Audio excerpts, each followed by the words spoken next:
عظمت کو اتنا نہیں سمجھ پایا تھا جتنا آج سمجھا. یہ جو عظیم دعا ہے جس میں اتنی لجاجت، اتنی ہیوملٹی حضور نے اختیار کی ہے جس سے آگا کا سوال نہیں.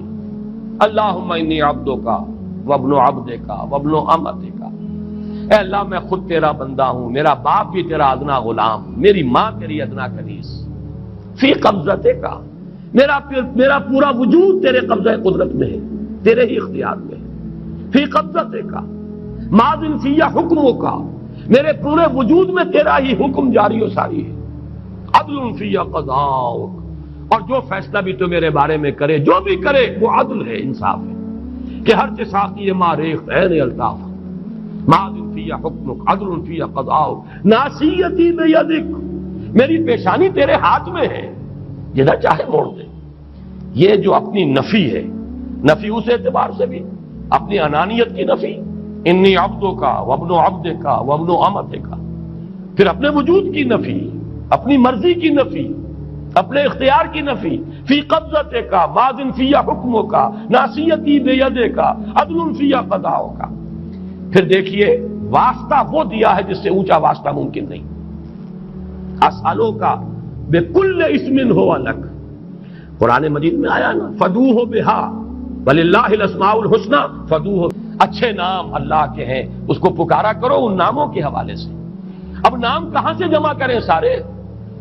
ایک میں اسألوک بکل اسم ہو لک، جو بھی تیرے نام ہیں، سمیت بہ نفسک، جن سے تو نے خود اپنے آپ کو موسوم کیا، او علمتہ احدا من خلقک، یا تو نے اپنی مخلوق میں سے کسی کو وہ نام سکھایا، او انزلتہ فی کتابک، یا وہ نام تو نے اپنی کسی کتاب میں نازل کیا، اب استاثرت بہ فی مکنون الغیب عندک، یا اس کو تو نے خود اپنے خزانہ غیب میں محفوظ رکھا ہوا ہے. تیرے وہ نام بھی ہیں جو تو نے کسی کو ابھی سکھائے ہی نہیں، تو نے اپنی کتاب میں کسی میں نازل ہی نہیں کیے. وہ تو تیرے خاص خزانے کے اندر وہ ابھی در مکنون ہے، وہ ابھی تیرے پاس موجود ہے. یہ اس سے بڑا اب واسطہ کیا ہوگا؟ مانگا کیا ہے؟ ذرا غور کیجیے. ان تجعل القرآن ربیع قلبی ونور صدری وجلاء حزنی وذہاب ہمی وغمی. استدعا میں یہ کر رہا ہوں پروردگار، اس قرآن کو میرے دل کی بہار بنا دے، میرے دل کا نور بنا دے.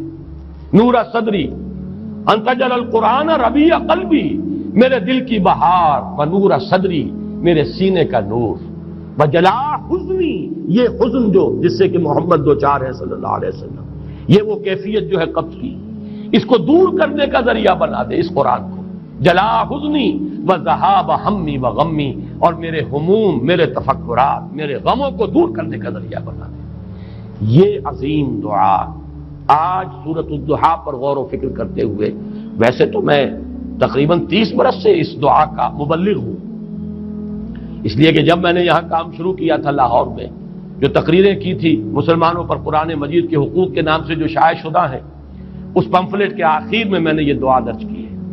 یہ اصل میں کچھ مختلف احادیث میں ٹکڑے آئے ہیں، کہیں کوئی ایک ٹکڑا کم ہے، کہیں دوسرا کم ہے. میں نے بڑی تحقیق کر کے تمام روایتوں کو جمع کر کے پھر اس کو مرتب کیا ہے، اور وہ بڑی خوبصورت میں نے اس کی سیٹنگ کی ہے، اور وہ اس کتابچے کے آخر میں ہے.